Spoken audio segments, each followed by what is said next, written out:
거주 예배가 시작됩니다. 우리 다 함께 기도하며 준비하십시다.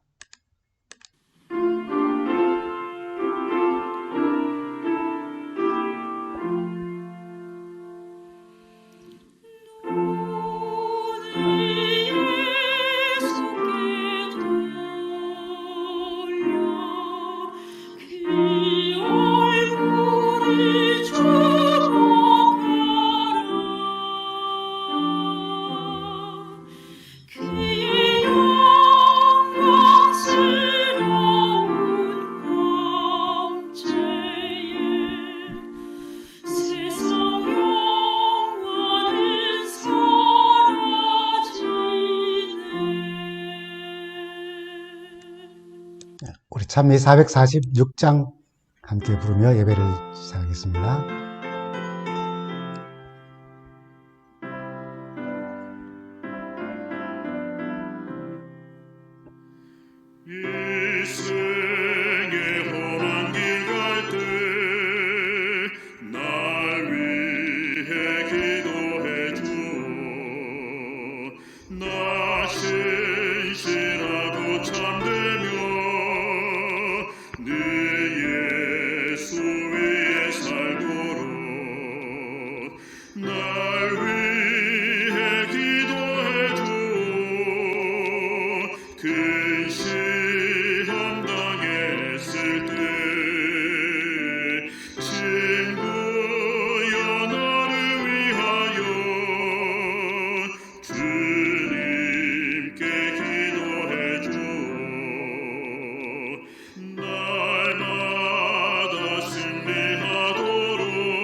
함께 기도하겠습니다.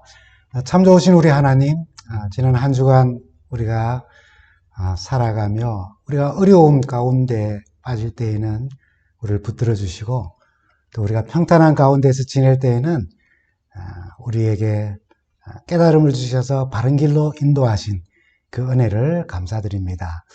오늘 우리의 예배에 함께 하여 주시고 말씀 가운데서 우리에게 내려주신 은혜를 감사하게 하시고 또 말씀으로 우리로 순종하게 하셔서 오늘 우리가 읽고 듣는 하나님의 말씀이 우리의 삶을 변화시키는 능력이 되게 하여 주시기를 우리 주님 예수님 이름으로 간절히 기도합니다. 아멘.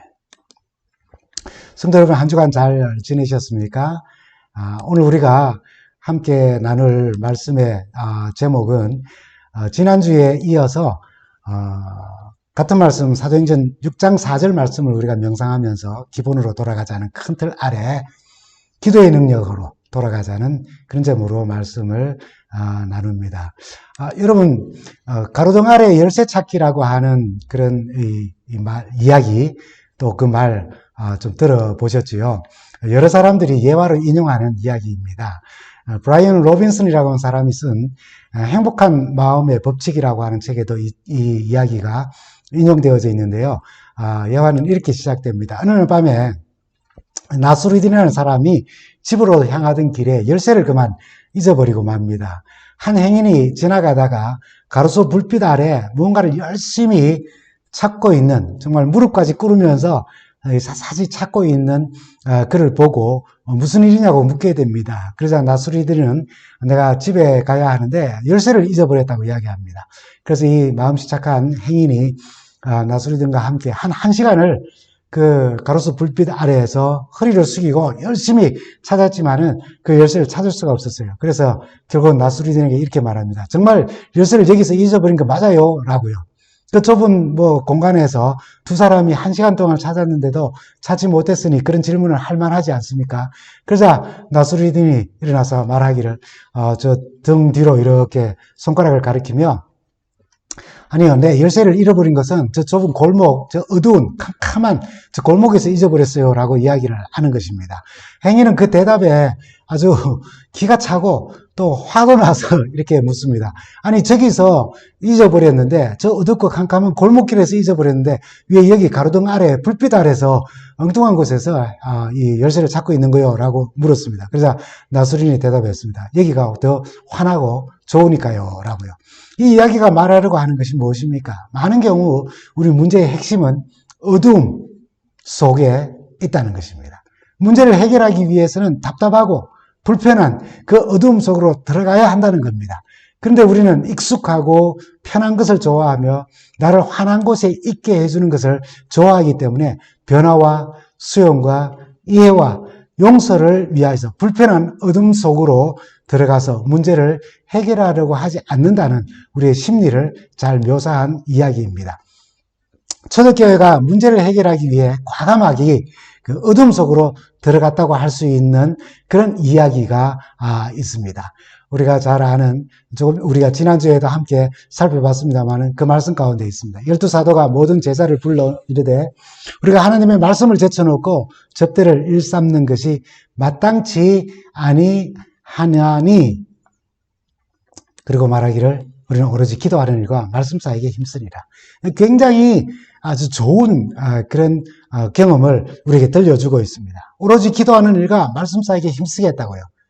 그러나 여러분, 여기 그들의 결정한 이 말씀 사회가 이 기도하는 일에 전념하겠다고 하는 이 말은 사실은 굉장히 그들이 어두움의 환경 속으로 자신을 넣는 것과 같은 것이었어요. 지난 시간에 우리가 살펴본 것처럼 사도행전 1장에서 5장까지 성령에 충만하여서 정말 엄청난 부흥의 불길을 경험한 초대교회가 6장에 이르러서 공동체 안에 헬라파 유대인들을 히브리파 유대인들이 이제 구제하면서 서로를 원망하는 그런 일이 일어났습니다. 그냥 단순히 팔이 안으로 굽는다는 사실, 그래서 일상적인 일로 여기지 않고 이 문제의 근원을 말씀과 기도를 소홀히 한 것에서부터 왔다는 그 원인을 찾았습니다.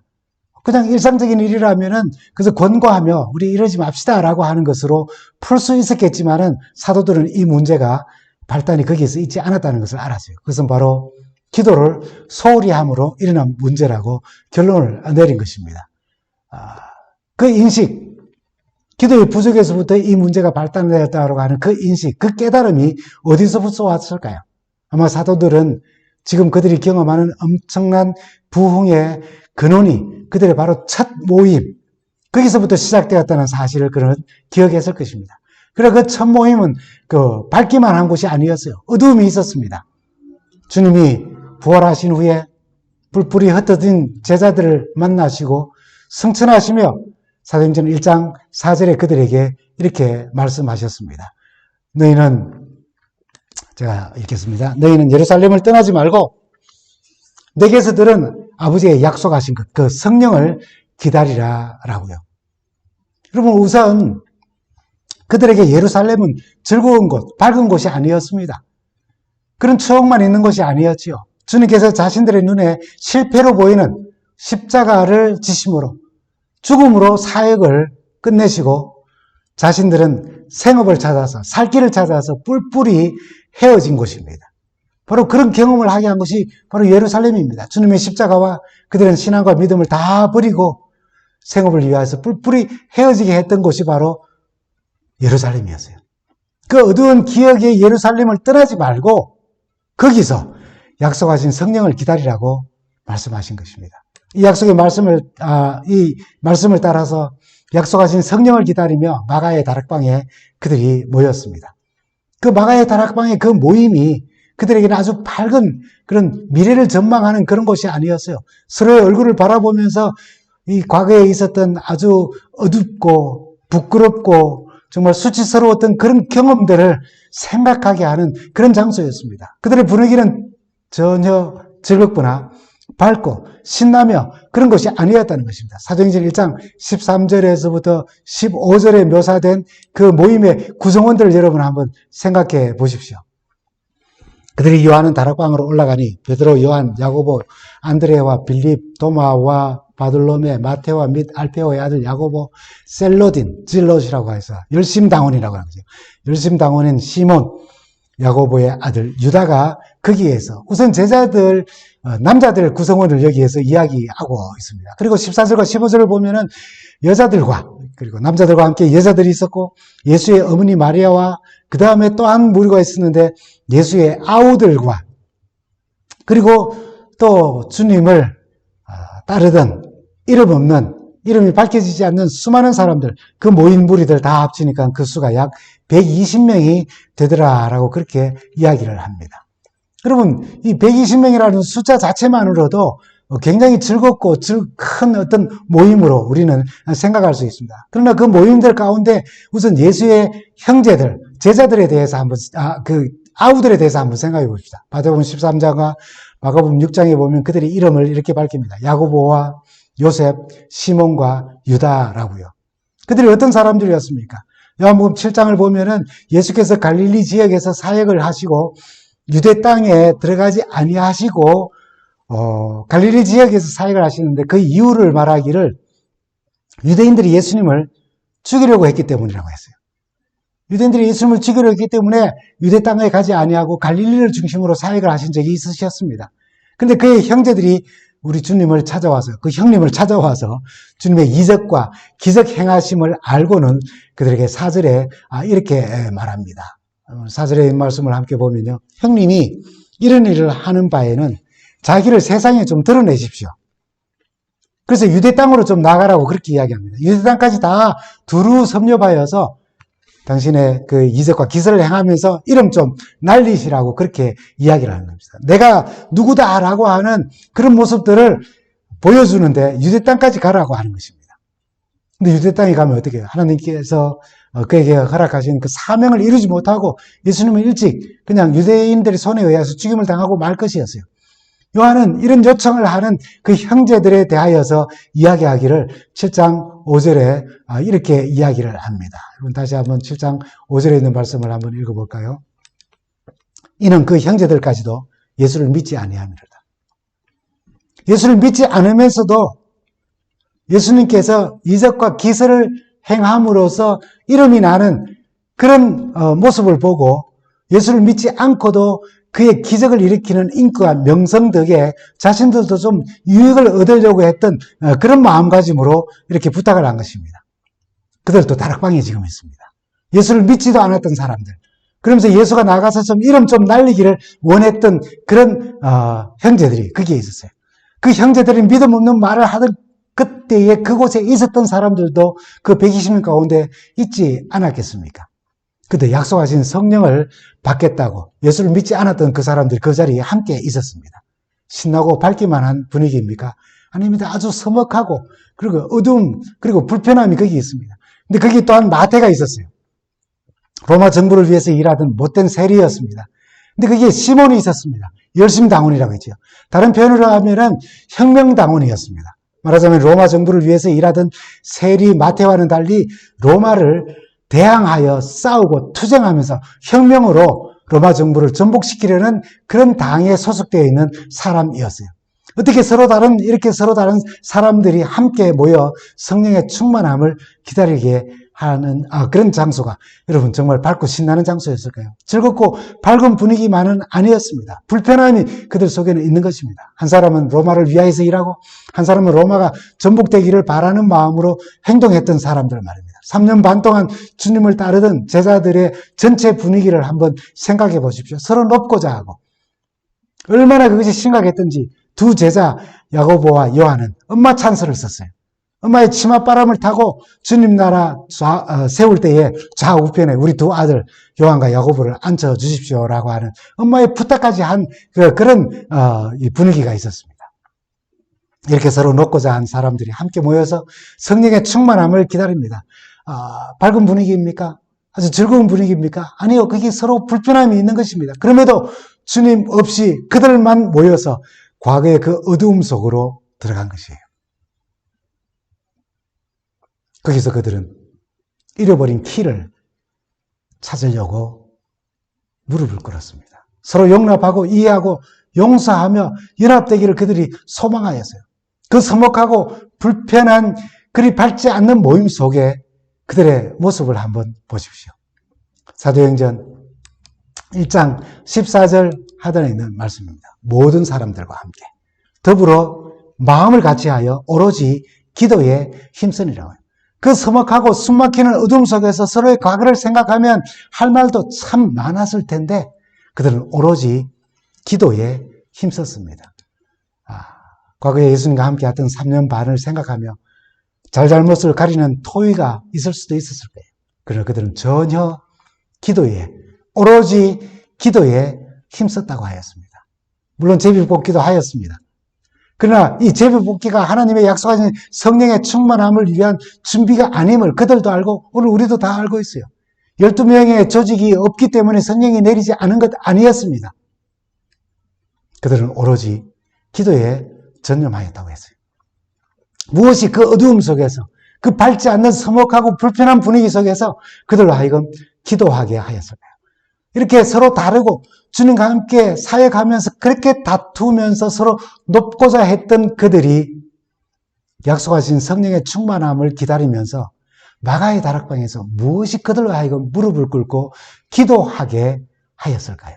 어떤 사건이 그들의 실패의 경험이 부끄러운 그 자신들의 모습이 나누어져 있고 나누게 되고 그 모습만 보여지는 그 마가의 다락방에서 그들로 하여금 기도하게 하였을까요? 기도함으로 그 어두움을 밝고 밝은 장면으로 바꾸게 할 수 있는 그런 기도의 그런 장소가 되게 하였을까요? 아마 약속하신 성령의 충만함을 받게 해서 기도의 모임을 가지게 한 사건은 아마 그 이전에 어떤 사건을 통하여서 그들이 그런 깨달음을 얻었을 것이라고 생각해 봅니다. 그것은 바로 마가복음 9장에 나오는 사건입니다. 예수님이 3명의 제자들 데리고 변화산상에 올라가셨고 나머지 9명의 제자들이 산 아래에서 예수님과 또 다른 동료 제자들을 기다리고 있었습니다. 주께서 산 아래로 내려오셨을 때는 산 아래 제자들이 서기관들과 논쟁을 하고 있었고 군중들은 그 논쟁이 재미있어서 구경하고 있었어요. 그 분위기는 제자들이 열세인 것입니다. 뭐 때문에 산 아래가 이렇게 시끌벅적하면서 제자들이 궁지에 몰렸을까요? 한 아버지가 귀신 들린 아들을 제자들에게 데려왔어요. 근데 그 귀신 들린 아들을 내쫓지 못하고 귀신을 내어쫓지 못한 제자들의 실패 때문에 그런 지금 일이 일어난 것입니다. 물론 이 아버지는 제자들에게 자기 아들을 데리고 온 것은 아닙니다. 예수님께 데리고 왔지만 예수님은 이미 변화산상에 오르셨고 다만 9명의 제자들에게 아들을 귀신을 내어 쫓아달라고 부탁을 하게 된 것이지요. 물론 제자들은 그 이전에 예수님께서 복음전도를 위해서 파송했을 때, 줄식짝을 지어서 파송했을 때 그들은 귀신을 쫓아내는 경험들을 하였습니다. 그래서 이번에도 당연히 전에 했던 방법대로 하면은 귀신을 쫓아낼 수 있으라고 생각하고 그렇게 했겠지요. 근데 그렇게 하지 못했어요. 귀신을 쫓아내지 못하는 것입니다. 그들 향해 주님은 믿음이 없는 세대요. 내가 얼마나 너희와 함께 있으며 얼마나 너희를 참으리오라고 말씀하시면서 아이를 내게로 데려오라고 그렇게 말씀하셨어요. 근데 마가복음 9장 20절을 보면은 이렇게 말씀합니다. 이에 아이를 데리고 오니 귀신이 예수를 보고 곧 그 아이로 심히 경련을 일으키게 하는지라 그가 땅에 엎드러져 구르며 거품을 흘리더라라고 합니다. 여기 귀신이 예수를 보고라고 번역되었지만은 우리 원문과 킹제임스 버전 같은 것들을 영어 번역들을 보면은 그 소년이 예수를 보자 귀신이 아이로 하여금 경련을 일으켜서 뒹굴게 하고 그리고 거품을 품게 그렇게 하였다고 그렇게 표현합니다. 여러분 이 표현은 굉장히 중요한 의미를 갖습니다. 귀신이 사로잡힌 자가 하나님을 바라보는 예수님을 바라보는 것을 싫어했어요. 왜요? 예수를 바라봄으로 하나님의 능력을 힘입음으로써 귀신의 지배에서 벗어나게 될 것을 알기 때문에 귀신은 그것을 방해한 것입니다. 아이가 예수를 바라보자 귀신이 그 아이로 하여금 뒹굴고 거품을 흘리게 하여서 예수를 바라보지 못하게 한 것이에요. 경련을 일으키고 땅에 뒹굴게 하여서 예수를 바라보지 못하게 했다는 이 말씀은 오늘 우리에게 무슨 의미를 줍니까? 사단은 우리로 자신의 세력 하에 지배를 받으며 귀신 들린 자로 사단의 정신을 가진 자로 살아가게 합니다. 물론 뒹굴고 거품을 물고 이상한 행동을 하고 하지는 않는다 할지라도 오늘 우리는 사단의 정신을 가지고 귀신 들린 자로 살아갈 수 있다는 것입니다. 성도가 이 세상을 살아가면서 교회가 어느 지역에 세워졌다면 그 책임 가운데 하나는 세상을 향해서 살아계신 창조주 하나님을 보여주는 것이고 우리의 친구 되시는 죄인의 친구 되시고 우리를 위하여 십자가에 지신 예수를 바라보게 하는 것 그것이 바로 우리의 책임 가운데 하나인 것입니다. 오늘 우리가 예배를 드리고 기도하며 말씀을 연구하는 것은 우리가 먼저 살아계신 하나님을 만나고 십자가를 통해서 우리를 다시 살게 하신 예수님을 만나는 것입니다. 그 경험을 하기 위해서이에요. 그리고는 세상에 수많은 귀신 들린 정신으로 그렇게 살아가는 수많은 사람들에게 우리가 만난 하나님, 우리가 만난 예수님을 전하고 보여주며 그들을 만나게 하는 그런 경험하도록 하는 것이 바로 우리의 책임인 것입니다. 사단은 우리가 주님을 바라보는 것, 주님을 만나는 것, 그리고 사람들에게 하나님을 바라보고 우리 주님을 만나게 하는 것, 그것을 굉장히 두려워합니다. 왜 그럴까요? 사람들이 주님을 만나면, 우리 하나님을 바라보게 되면, 그래서 십자가 사랑을 깨닫게 된다면, 그가 점령하고 있던 그 사람들 마음속에서 귀신이 쫓겨나게 되고, 그 마음들이, 오늘 우리의 마음들이 귀신이 통치하는 그런 나라가 아닌 하나님의 평안의 나라가 각 사람들의 마음속에 세워질 것이기 때문인 것입니다. 우리 교회 순서지를 보면은 제가 요한복음 12장 21절 말씀을 표처럼 거기에 기록을 했습니다.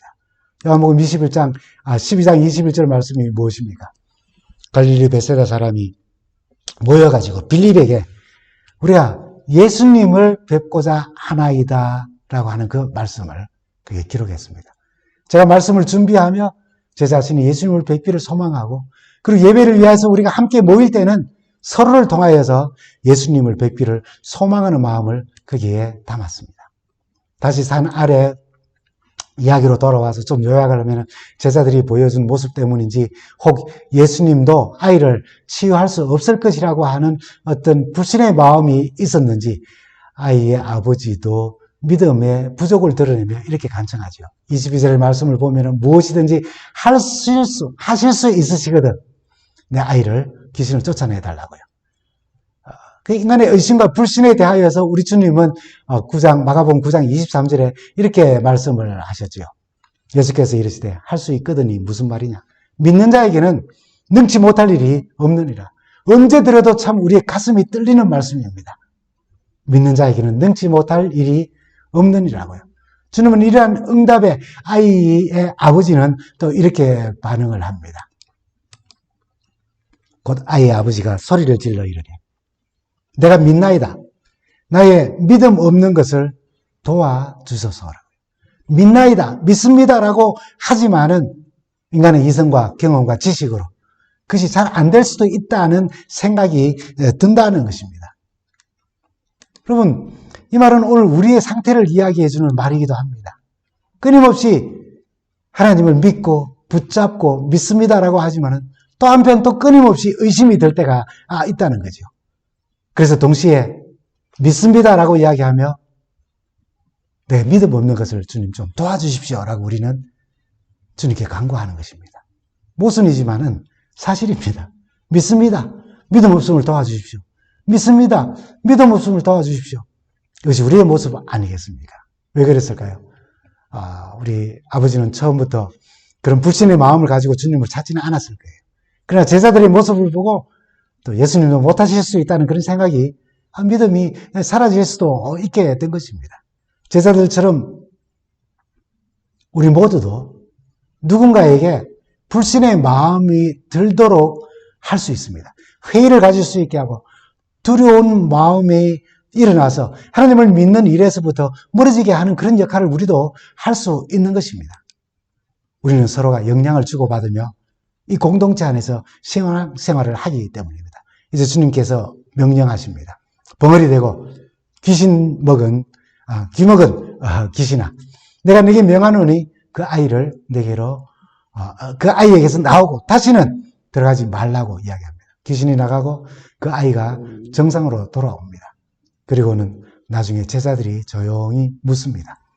우리는 어찌하여 능히 귀신을 쫓아내지 못하였습니까? 우리 주님께서 이렇게 말씀하시죠. 기도 외에는 다른 것으로는 이런 종교가 나갈 수 없느니라. 기도 외에는 이라고 하신 말씀은 제자들이 전에 귀신을 쫓아낸 경험이 있기 때문에 쉽게 생각하고 잘 안 되자 아마 기도 외에 온갖 방법을 다 동원해 본 것으로 우리가 생각해 볼 수 있습니다. 이 말씀이 뜻하는 바가 그런 의미가 포함되어 있지 않겠습니까? 기도하기보다는 예수님이 하셨던 똑같은 단어들, 똑같은 음성과 음조로 기도를 소홀히 하면서 예수님 흉내를 열심히 내었다고도 한번 생각해 볼 수 있습니다. 그럼 그들에게 주님은 기도 외에는 나를 흉내내는 것, 내 어조를 따라서 하고 내 말투를 따라서 하는 것, 그것보다 더 중요한 것은 바로 기도라고. 기도 외에는 이런 종류가 나갈 수 없다고 그렇게 말씀하셨습니다. 이 사건이 그들에게 기도에 대한 깊은 울림과 깨달음을 주었을 것입니다. 이 울림과 깨달음이 주께서 승천하시며 예루살렘을 떠나지 말고 약속하신 성령을 기다리라 하셨을 때에 그들의 실패와 부끄러움과 과거의 그 여러 경험들, 그 어두움 속에서 기도하며 기다리게 하였을 거예요. 자신들을 바라보고 서로를 바라보았다면 얼마나 답답한 모습이었겠습니까? 정말 어두움 가운데 있는 겁니다. 그러나 이 사건을 통하여서 그들에게 이 모든 종류의 그 어두움은 기도로 다 물리칠 수 있다는 그 사실을 깨닫고 기도하며 기다리게 했을 것입니다. 예수를 믿지 않으면서 예수의 인격의 덕을 보려고 했던 형제들, 로마의 정부를 위해 일했던 못된 세리와 반면에 혁명당원으로서, 열심당원으로서 로마 정부를 그들의 혁명을 통하여서, 행동을 통하여서 전복시키려고 했던 시몬, 그런 사람들. 서로 놓고자 하며 다투고, 그래서 미워했던, 한마음이 되지 못했던 그런 가운데서도 또 엄마 찬스를 쓰면서 자기의 두 아들만 예수님의 좌우편에 앉혀달라고 이야기했던, 그래서 서로 모난 성품 그대로 드러내면서 높고자 하는 마음, 서로 미워하며 연합하지 못하는 귀신 들린 마음은 기도 외에는 이런 유가 나갈 수 없다라고 하신 주님의 말씀이 그들이 기억나지 않았겠습니까? 이 울림과 깨달음으로 시작한 첫 기도 모임에서 그들은 요순절 성령의 충만함을 경험하고 부흥의 불길이 불타오르는데 그 불이 꺼지게 하는 헬라파 유대인들과 히브리파 유대인들이 서로 원망하며 다투고 나눔이 일어나는, 서로 미워하며 연합하지 못하는 그 귀신 들린 마음이 들었을 때에 사도들은 기도 외에는 이런 유가 나갈 수 없느니라 하신 주님의 말씀을 기억하지 않았겠습니까? 기본으로 돌아가는 것입니다. 그래서 약속하신 성령을 충만히 받기 위하여서, 그리고 부흥을 깨뜨리는 그런 잘못을 버리고 다시 기본으로 돌아가기 위해 기도와 그런 말씀을 생각한 것입니다. 우리 주님은 하나님의 성전, 이곳을 참 기가 막힌 단어로 묘사를 하셨습니다. 마가복음 11장 17절에 있는 말씀입니다. 이에 가르쳐 이르시되 기록된 바 내 집은 만민이 기도하는 집이라 칭함을 받으리라 하지 않아야하느냐. 너희는 강도의 소굴을 만들었도다. 귀신의 정신으로 그런 행동과 그런 마음으로 성전을 찾는다고 지금 말씀하시는 겁니다. 성전에 모이는 우리 예배마다 우리가 흔히 뭐 예배 보려고 하는 단어가 잘못됐다고 이야기하는 경우 있잖아요. 정말 예배를 구경꾼처럼 오는 경우도 있습니다. 우리 신앙의 기본, 기도의 삶을 확인하게 하시는 말씀이에요. 내 집은 만민이 기도하는 집이라 하신 그 말씀은 말입니다. 근데 이 말씀을 인용한 이 사도행전 56장에 있는 말씀을 한번 우리가 살펴보십시다. 사도행전 56장에는 이렇게 56장 6절과 7절은 이렇게 말씀합니다. 여호와와 연합하여 그를 섬기며 여호와의 이름을 사랑하며 그의 종이 되며 안식일을 지켜 더럽히지 아니하며 나의 언약을 굳게 지키는 이방인마다 내가 곧 그들을 나의 성산으로 인도하여 기도하는 내 집에서 그들을 기쁘게 할 것이며 그들이 번제와 희생을 나의 제단에서 기꺼이 받게 되리니 이는 내 집은 만민의 기도하는 집이라 일컬음을 받게 될 것이라고 그렇게 말한 것입니다. 그리고 이 말씀을 조금 다르게 한번 생각해 본다면은 구약시대에 제사를 드리는 예배에서도 백성들이 희생제물을 가져왔다는 사실이 가장 중요한 것이 아니라 그 희생제물과 함께 중요한 것은 내 집은 만민의 기도하는 집이라는 말씀 속에 있다는 거예요. 다시 말하면 구약 성소의 제사장들의 눈에 보이는 사역은 제물을 희생하여서 드리는 그런 사역이었지만 제사의 사역이었지만 눈에 보이지 않지만 제사장의 기도의 사역이 함께 해야 했다는 것입니다. 백성들의 모습은 희생제물을 가져와서 드리는 예배자의 모습이었지만은 눈에 보이지 않는 그 백성들의 기도의 삶이 함께 하여야 하나님께서 받으시는 희생제사의 예배가 되었다는 것입니다. 성전에서 희생제물을 드리며 또 오늘 우리가 이 교회에서 드리는 예배가 하나님께 의미 있게 받아들여질 수 있는 것은 성서든 성전이든 그들이 제사를 드리든 우리가 예배를 드리든 하나님께서 의미 있게 받아들여지는 예배가 되는 것은 바로 우리의 기도의 삶과 함께 드려질 때에 주께서 받으시는 예배가 된다는 것입니다. 만인이 기도하는 집에서 귀신 들린 마음을 가지고 있을 수 있어요. 교회가 영적으로 위축되는 일들을 할 수도 있고 그런 마음을 가질 수도 있고 그런 말도 할 수 있고 그런 행동도 할 수 있는 것입니다. 공정과 공평이 사라지는 일들이 교회 안에서도 일어날 수 있어요. 분란과 나눔이 일어나며 예배로 모이면서도 불구하고 마음의 감정이 미움의 감정이 들고 용서할 수 없는 감정이 일어나는 것, 이 모든 것들은 기도 외에는 이런 유가 나가지 않는다고 하신 주님의 말씀을 우리가 생각한다면 만약에 우리가 이 예배를 드리기 위하여 이곳에 모였는데 정말 귀신 들린 것 같은 사단의 마음이 우리 속에 있다면 우리의 기도의 삶을 다시 한번 철저히 돌아보게 하는 진단과 같은 것이라는 것을 우리는 기억해야 합니다. 여러분, 계시록 5장 8절의 말씀을 보면은 이렇게 말씀을 합니다. 네 생물과 24장로들이 그 어린 양 앞에 엎드려 각각 금은고와 향이 가득한 금대접을 가졌은 이 향은 성도의 기도들이라.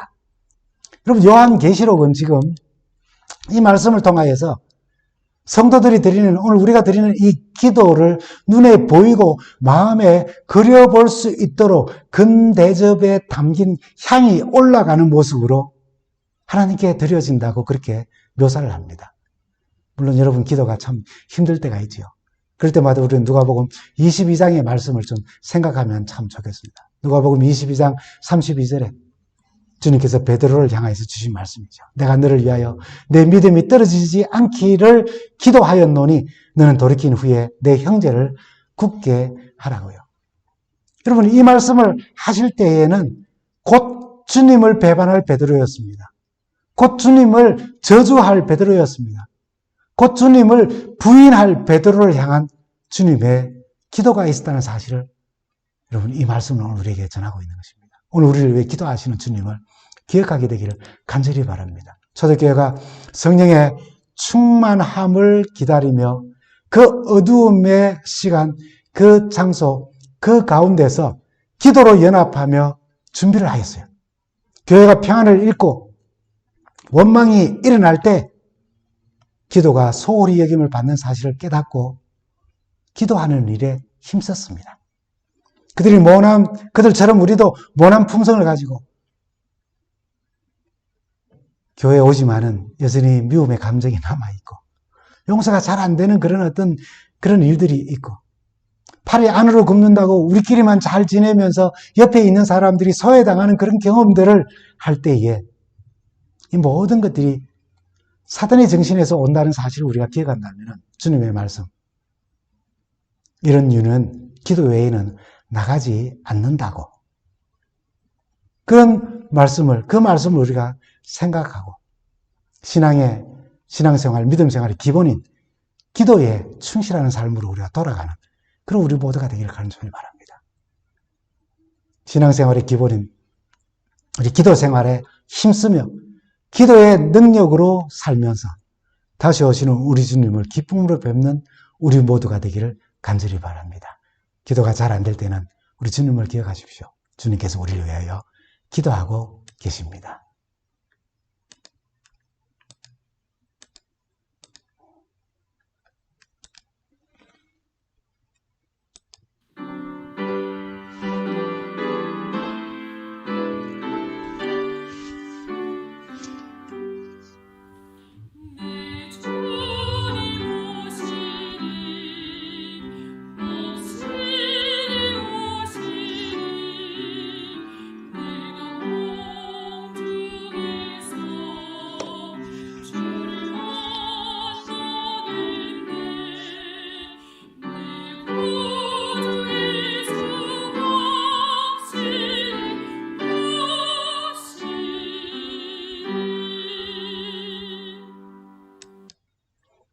주님과 동행하며 행복하고 즐거운 한 주간 되시기 바랍니다. 감사합니다.